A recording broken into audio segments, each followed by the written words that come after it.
네, 안녕하세요. 창풀 사주 칼럼의 창풀직입니다. 오늘 말씀드릴 사주 노트 내용은 SMT 궁합이론이라고 정해봤습니다.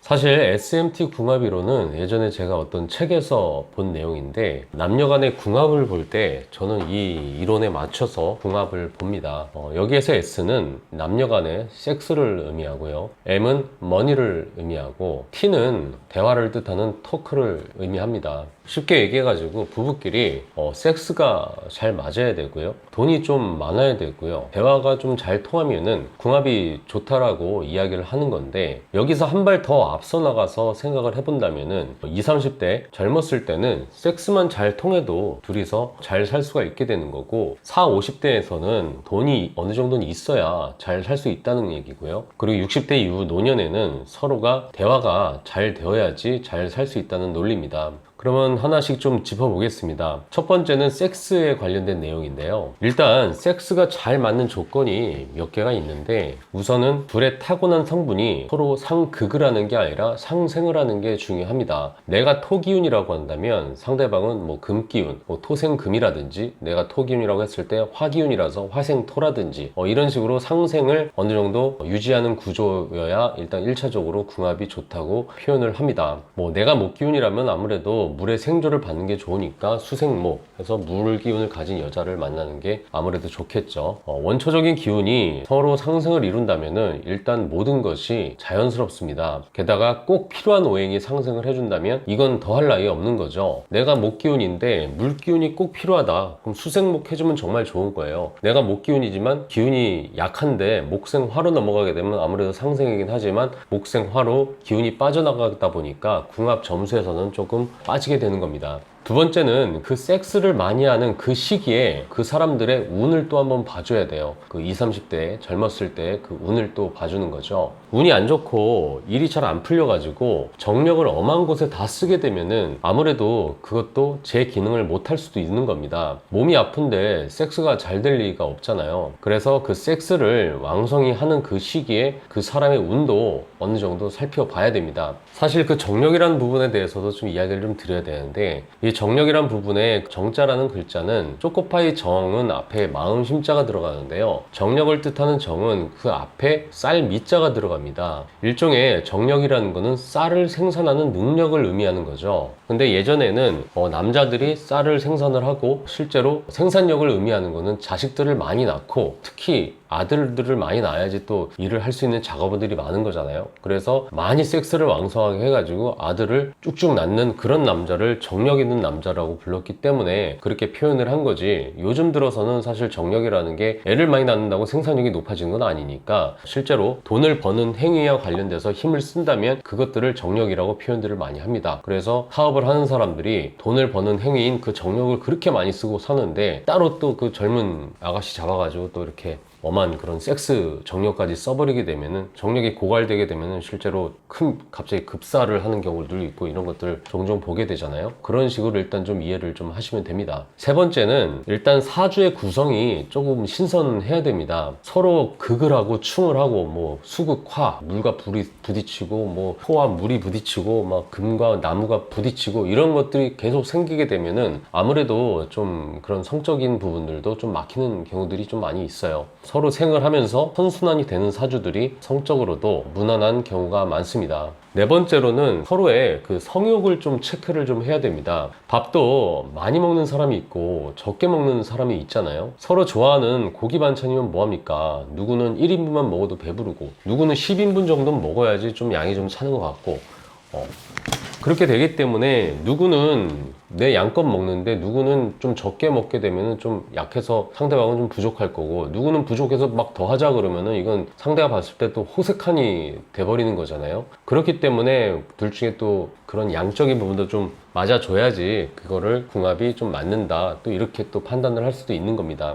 아직 배가 고파서 달려드는 남자를 여자는 나 배부르니까 더 하기 싫다 이래버리면은 사실 그게 문제가 되는 거고, 이러면은 차라리 맛은 좀 떨어지더라도 양적으로 맞는 사람들끼리 만나는 게 더 나을 수도 있는 겁니다. 이 네 번의 검증을 끝내면 섹스와 관련된 내용이 어느 정도 정리가 되게 되는 겁니다.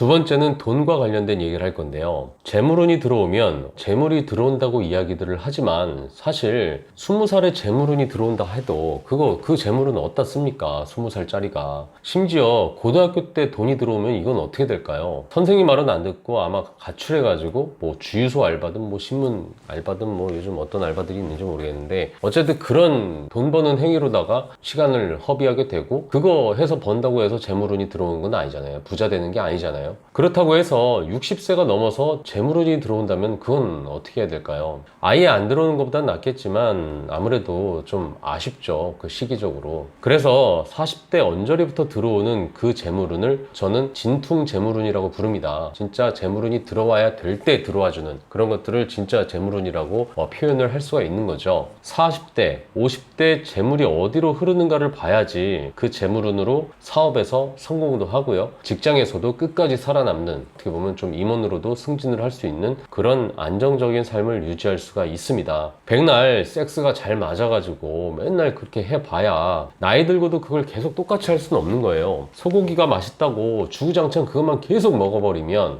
어떻게 보면 또 시간이 지날수록 질리는 거고 나이가 들면 아무래도 두 그릇 먹던 사람도 한 그릇만 먹어도 배불러지는 뭐 그런 상황이 되다 보니까 섹스의 유통기한이 어떻게 보면 그 나이 정도 되면 끝나게 되는 거죠. 20, 30대 그래서 아무리 속궁합이 잘 맞아도 애기 낳고 돈이 없어가지고 삶의 무게에 진 눌릴 때쯤에는 돈 없으면 정말 그것도 헤어질 수도 있게 되는 겁니다. 섹스가 잘 맞는 사람들도. 그래서 그 시기의 운의 흐름을 좀 잘 살펴야 됩니다. 세 번째는 대화, 터크라고 하는 부분인데요. 사실 대화라는 게 굉장히 중요합니다. 나이 들어서는 가장 가까운 친구는 배우자거든요. 수십 년을 함께 시간을 보냈으니까 60대 노년으로 들어가면서 가장 필요한 건 함께 이야기할 사람인 거죠. 그것도 진솔한 대화를 함께 할 사람을 의미합니다. 사람은 친구가 필요합니다. 친구가 있어야 이야기도 하고 자기 속 얘기도 할 수가 있는 거고 그러면서 뭐 문제가 있더라도 해결은 안 될지언정 그렇게 털어놓으면서도 또 사람이 살아가게 될 수 있는 겁니다.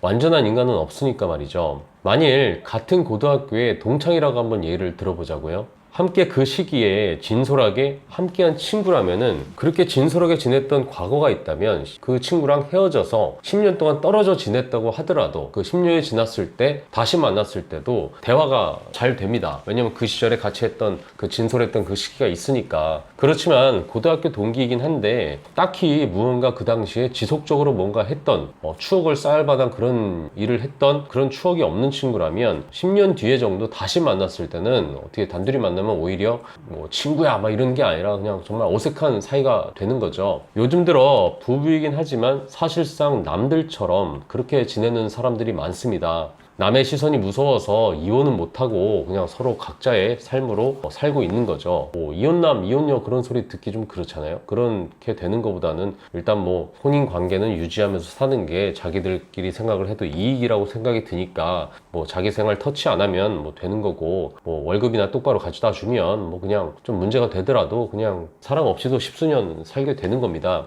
근데 여기에서 문제가 많이 일어납니다. 정작 시간이 지났는데 부부끼리 추억이 없고요. 함께 해온 것이 없고 뭐 그렇게 해서 시간이 딱 지나다 보니까 어느 시점 되면은 부부로 살아오긴 했지만 사실상 대화가 될 리가 없죠. 오히려 남보다 못한 겁니다. 돈은 있는데 그 시간 함께하지 못해서 공유할 무언가가 없어가지고 그 공허함에 어떻게 보면 그 허망함에 황혼이혼으로 가는 사람들 요즘 엄청 많습니다. 사주를 떠나서 대화가 되려면 기쁠 때, 슬플 때, 어려울 때, 잘 나갈 때 함께 해온 그렇게 어려운 거를 같이 겪어온 그런 지난 역사가 있어야만 그 부부는 나이가 들어도 궁합이 좋고 대화가 잘 통하게 되는 겁니다. 사주적으로 풀게 되었을 때 마지막으로 한 가지를 더 보게 되는데요. 바로 한 명은 주장을 하는 사람이면 한 명은 좀 받아들이는 구조, 이런 구조를 좀 봐줄 필요가 있습니다. 어떤 여자는 남편의 이야기를 잘 듣는 형태로 태어났고요. 또 어떤 남자는 자신의 여자에게 무언가를 이야기를 해야만 하는 그런 구조라면은 이거는 궁합이 잘 맞게 되는 겁니다. 서로 남자의 역할, 여자의 역할 뭐 이런 걸 떠나서 각자 가진 성향들이 있는 거니까 때로는 또 어떤 여자는 남편에게 지는 거를 아주 질색팔색하는 그런 형태로 태어났다고 한다면 그 여자는 그 여자를 모시는 형태로 태어난 남자, 여자를 그렇게 위로 모시는 그런 형태를 가진 남자를 만나면 이건 또 궁합이 좋다고 얘기를 할 수도 있는 거예요. 누군가는 가부장적이라면 누군가는 현모양처라면 그건 또 맞는 겁니다. 이렇게 세 가지의 경우를 보고 실제 살아온 배경을 좀 보고요. 그 수준을 맞추다 보면 어느 정도 두 사람의 궁합이 객관적으로 나오게 됩니다. SMT 궁합 이론, 결혼을 앞두거나 결혼을 생각하는 애인을 보유한 사람이라면 이 궁합 이론에 맞춰서 미리 자신의 배우자와 궁합 점수를 한번 매겨보길 권합니다. 요즘은 이런 걸 더 봐야 되는 시대입니다. 사람들이 사주팔자로 가면 미신이라고 하고 뭐 요즘 시대에 이런 최첨단 시대에 그렇게 말이 되냐 이러지만 최첨단 시대일수록 사실 이런 부분들이 더 필요한 상황들이 많이 있어요. 모쪼록 이 영상을 보시는 분들이 미래의 남편과 아내를 고르고 거기에 대해서 미래에 대해서 함께 걱정을 하시는 분들에게 좀 도움이 되는 영상이었길 바랍니다. 이상 창필직이었습니다.